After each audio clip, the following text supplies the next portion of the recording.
Hi, everybody, and welcome to part two of my interview with John Paley, founder and managing partner of The Vault, an advertising and production firm based out in New York City. For those who had the chance to check out part one, it was a phenomenal conversation. We showed some great clips of some of the different advertisements John's worked on. I hope you guys really enjoyed the J.R. Smith one. I know I got a good laugh out of that. We'll do some of that coming up here in part two. We'll also talk a little bit about sports gambling. We'll cover college football and what that comeback means for the advertising industry. John will give some absolutely amazing advice for those looking to get into the space. And we'll end with some quick hitting questions in which John reveals some of the favorite talents and athletes that he's worked with in the past. And let me tell you, I was really surprised by some of them. I'm sure you will be too. There are people that you think wouldn't be happy to work on camera, wouldn't be comfortable being on camera, and they make some of the best ads. A lot of you guys know me as an opinionated person. And I'll be honest, that's true. I've lost some of that rage, some of that fire, and a lot of those opinions the last couple of months being here in quarantine. It's quite sad, and I'm trying to get that back.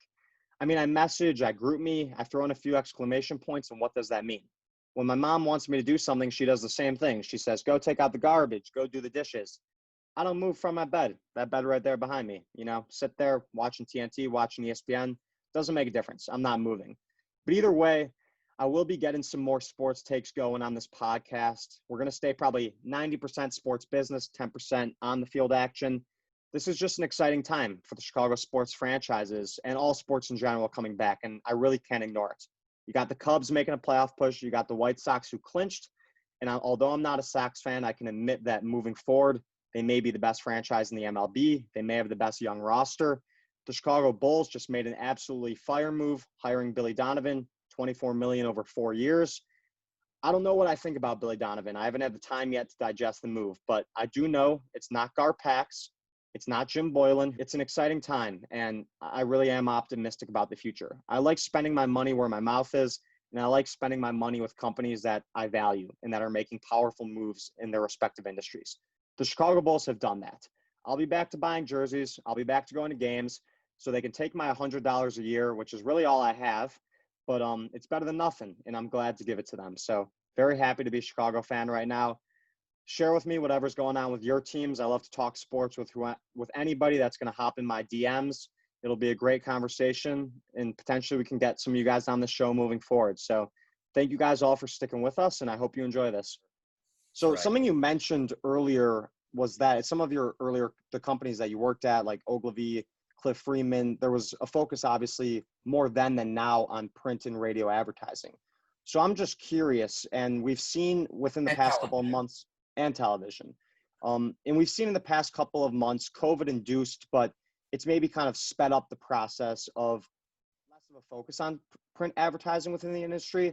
So I'm just curious whether you think that is something that will stay moving forward, or what kind of the value is that's driving advertisers to move more to digital, linear, and also like OTT platforms in devices like Roku or Amazon Fire or whatever it may be. Yeah, I mean, let's be clear. The print business has been struggling for a very long time. Since the invention of the internet, the print business has definitely been a short sell. So, obviously we all know the advantages of digital in terms of data, in terms of tracking, in terms of micro-targeting, in terms of interactivity. So that's where the world is. It's not even where it's going. I mean, it's there now. So whatever ancillary print is out there, it's probably just a nice to have rather than a mandatory in the buy. I don't view that as a COVID thing. I view that as a technology thing that's been happening for, 15 years. And are you starting to see social media come into the mix a little more now that these different companies, whether it be Facebook or Twitter, are really kind of enhancing their ability to track what's going on? And you also have TikTok at the same time. I'm not sure if any of the companies you work with advertise there, but they're starting to pay out to influencers and really developing that side of the business. What are your thoughts on that space? Yeah, I mean, it goes without, we are laser focused right now on TikTok. We think that that is a terrific audience, especially 18 to 34. It's terrific content. And if you know how to tell stories, and if you can tell them in 60 seconds or less, and you're strategically smart about it, and you do involve influencers when influencers are needed, and they don't have to necessarily be influencers that have 20 million followers, but there's some very productive influencers that may have 50 to 100,000 followers and still garner 100,000 views, a million views. So it's affordable. If you can tell the right story for the brand, which we can, we think that's fertile ground. Facebook, Instagram, Twitter, those mediums have been around for a long time, and they haven't been, the content evolves, obviously, but the rules that apply in terms of creating contextually relevant content for those platforms hasn't changed all that much. There are some hard and fast rules that we stick by, that we found terrific success and that have shown in the data. And I do think with TikTok, you really do have if someone's going to stay on the video, that you do have their full attention, rather than on Facebook when you kind of scroll over an advertisement or it's on the side on Twitter. TikTok, 80% of retained advertising comes in the form of video content, and TikTok is only video content. So it's a natural place for advertisers to get involved. And quite frankly, we're at the beginning stages. While the Vault has been doing it for many, many months now, we're at the beginning stages of seeing what to me is going to be a long and terrific case study of advertisers having great success on TikTok, entertaining people and selling some product. I'm excited to see it. And one area where we definitely have plenty of video content during this time would be in the sports gambling space and the advertisements surrounding that industry. I mean, you're watching an NFL Sunday, you get tons of FanDuel, tons of DraftKings, and it really doesn't stop. I know you guys had done some work with FanDuel in the past, and in general, these advertisements are kind of straightforward. Yours had a little different flair to them. Don't let this whisper fool you. Inside, I'm screaming at the top of my lungs about FanDuel Golf. But let's hear what some real fans have to say who aren't whispering. I prefer playing against my friends, because who doesn't like beating the pants off their friends? It makes watching golf better. There's a bunch of different contests to choose from any price point. FanDuel Golf. Pick your contest, pick your players before the first round, and watch golf like never before. Be sports rich. I'm just curious, moving forward, whether you see the sports gambling space advertising in a new way, potentially, if allowed, use athletes in the advertisements, if that ever becomes a thing. But where do you think that industry is going now that they are starting to realize their potential and they could see that there really is a lot more out there if they advertise in the right way? Yeah, I mean, it's sky's the limit, right? I think that the statistics in terms of the number of people that tune into ball games, whether it be basketball, football, hockey, baseball, tennis, golf, the numbers of people who are watching because they have an interest, whether it be fantasy or traditional sports gambling, is so high. And obviously, with the NFL, we've seen their product benefit from fantasy so much. They've done such a great job in terms of leveraging that product and making sure that, it's there at the end of the line to bring in new fans and to fans who may not want to watch. And that's, we can go on forever in terms of the success of the Red Zone channel and why people want to watch. But to me, sports gambling and advertising behind it will be just as mainstream as Nike and Adidas one day, and one day soon. It'll be it'll be legal in all 50 states. People will have, it'll be to me, it'll be, regulated the same way the stock market is. There will be very few limitations, whether athletes can be involved. Leagues are already involved. Leagues have vested interest in them. Just as long as everything is on the up and up, they'll have live betting, which means you can bet on the next play of the game. And just as long as everybody is comfortable with, knowing that it's being regulated and judged fairly, and there's no cheating going on, then it's really going to be it'll be a quick play. This is not 3 years away. To me, it's much shorter. And you see states, I know Illinois put on pause their rule that you had to enroll with the sports book in person. That's now kind of being lifted because they want you to go online or on mobile so that they can gain the revenue. In another area where there's been a major comeback, and we spoke on this previously to hopping on, is with college football. I mean, that's just a major gauntlet for sports advertising. Many of the brands you've worked with in the past have a major presence in college football. And one thing I actually noticed in a Media Radar study was that some of the high-end apparel brands are dropping off in terms of their advertising in kind of the comeback after sports, along with like travel brands. But you have a lot of the technology companies and telecommunication companies picking it up. So I'm just curious, in your space and experience in the past couple of months, what have you seen in terms of companies hopping back in during college football? And how important is that to the sports advertising space in general? Yeah, I mean, college football has always been such an exciting and attractive property because it's so entertaining. I mean, at the end of the day, it's a gigantic pageant, you know, from the cheerleaders to the band, to the fans, the mascots, to the schools, to the uniforms. It really does fit itself well into this theme park of sports, right? So that's attractive to advertisers. It's got a lot of personality.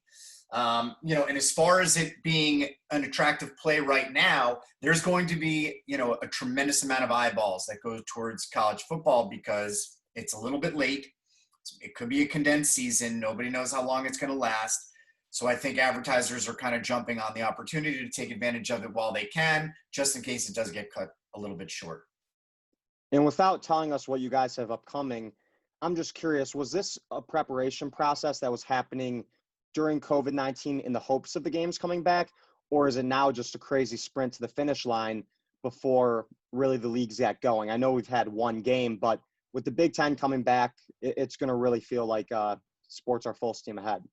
Yeah, I mean, most clients aren't going to take a chance in terms of spending real money on something that may not happen.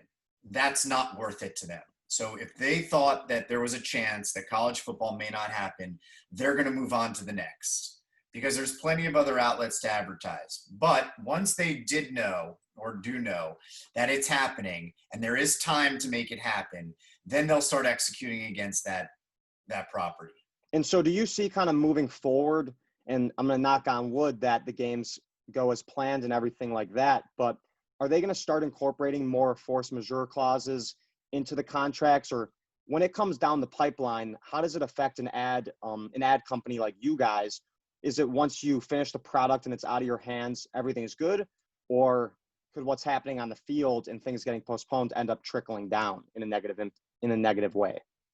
You know, I can answer this question not from somebody who's dealing with that end of the business. What I can tell you is that just like you, I read Sports Business Journal and I'm paying attention to the market. The live sports rights, it was so expensive that it's almost due for a correction. Not unlike when the stock market corrects itself.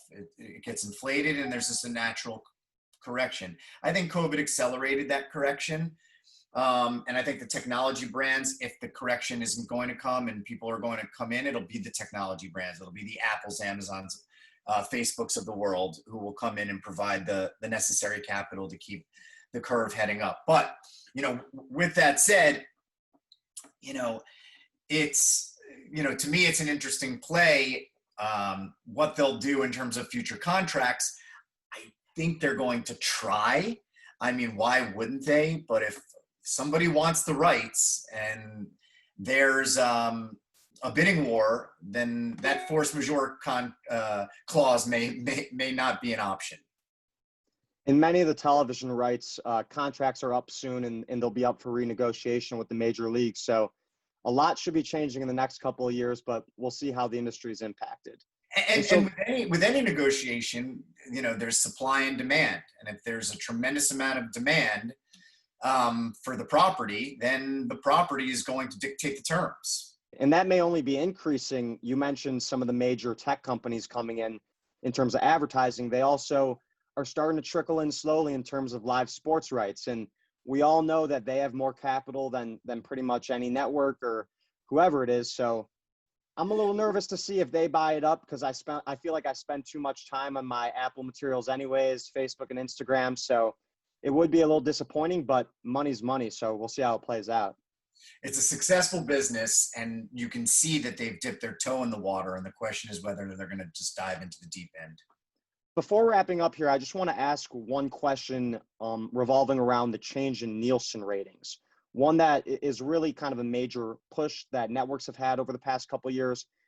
They're now including out-of-home viewership in its total figures for those who don't know. So I'm just curious, how does that affect an advertising agency like The Vault?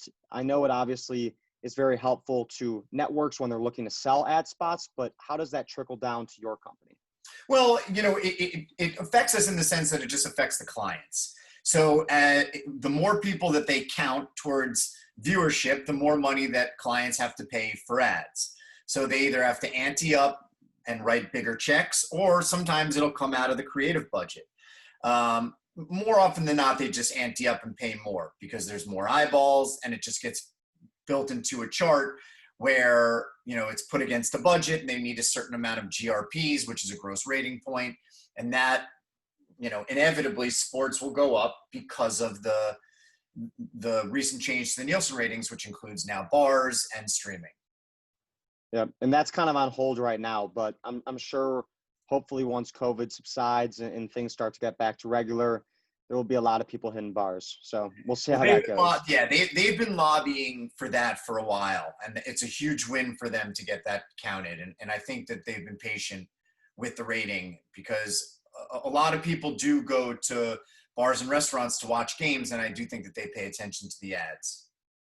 So I've heard you speak before at like a sport management event, and you always do have great advice for the industry and those looking to get into it. And I'm hoping that we have some viewers, whether those be current students in Michigan, but just people in general who are interested in getting into sports business in the various different areas within that. So you're somebody that really followed something you love in sports and meshed that with a great skill set of yours in advertising. And I'm curious what advice you have for my viewers on how they can do that and just anything revolving around what we've talked about.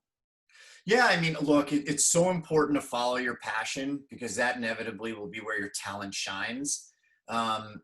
Picking up a discipline that you don't care about is going to be a lot more challenging than picking up a discipline that you do care about. So make sure that you stick with your passion. And if there's one thing that I hope this interview and my career, and how laser focused the company is in terms of creating content and advertising and focus on the creative product, it's that you don't necessarily have to have an opinion on a lot of things, right? You can have opinion on a few things and just master it. And why not, at the end of the day, if you're going to have opinion on a few things, be about something that you're really passionate about. It's great advice and something I'm hoping to do as well on my end. And now I just want to end off with 3 quick hitting questions. We're going to make this a thing moving forward. So who are a couple of the funniest athletes or talents that you've worked with on set? Shaquille O'Neal. Let's start with that. As we'd expect. Just a very natural actor. I'm surprised, he really hasn't headed into that space, but clearly he has such a terrific career going as an analyst and a commentator with TNT.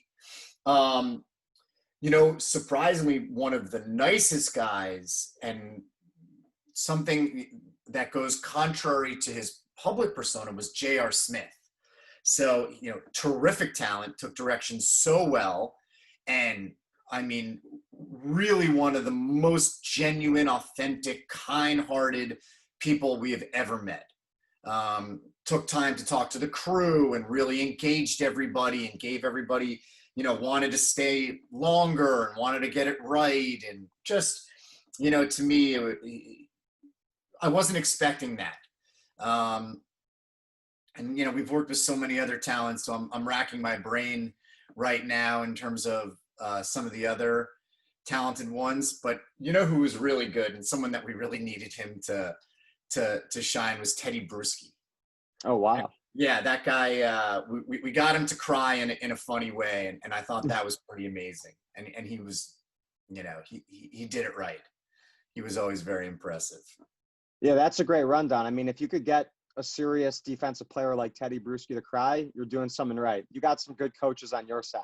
Thank you. I mean, Belichick probably couldn't even do it. So that's very impressive of you guys. And, you know, I'll add one more, and he's an ex-player and an ex-coach. It's Mike Ditka. Wow. We'll end on a very quick story, but we asked Ditka to give a half, basically what looked to be a pregame speech. How'd he come out of retirement to coach a bunch of mama's boys? Hey, your mama's not here to wipe away your tears or to give you a lollipop for your boo-boo. Hi, Mama. Coach did get hurt by feelings. So what? And if you don't like it, maybe you ought to go back and live with your mama. Well? Coach, these are the Under Armour High School All-Americans. They do live with their mamas. Well, maybe I ought to drop this line about whining about your contracts, too, huh? I would. And he came and he memorized every line that he had to, and he delivered it with energy and enthusiasm, and it was so unbelievable. And then, you know, he goes, we were all blown away. So that is amazing. He goes, all right, I'm going to leave then. And he starts leaving. Go, no, wait. We've got about 50 other things we have to cover. So stick around and just keep delivering. That's great. You got the kicking and screaming side of Mike Ditka, right? The coach side. And then last thing, hate to end on this note, but I'm hoping to hear some good news. Is Michigan going to redeem themselves this year after 8 straight losses against Ohio State, or what are we thinking? You know, Jake, I don't know. We've lost a lot of talent, haven't we? But we're still the University of Michigan, and we still have, to me, you know, the best football program in the world, and there is no reason why we shouldn't go into every game expecting to win. We support our team win or loss, and that's what's special about us alumni. That's well, right. John, thank you so much for taking the time. This has been such an enjoyable conversation. To my viewers, I hope you guys enjoyed, and I hope you really learned something from this in John's career as well. Really appreciate you guys all, and everyone have a nice day. Thank you.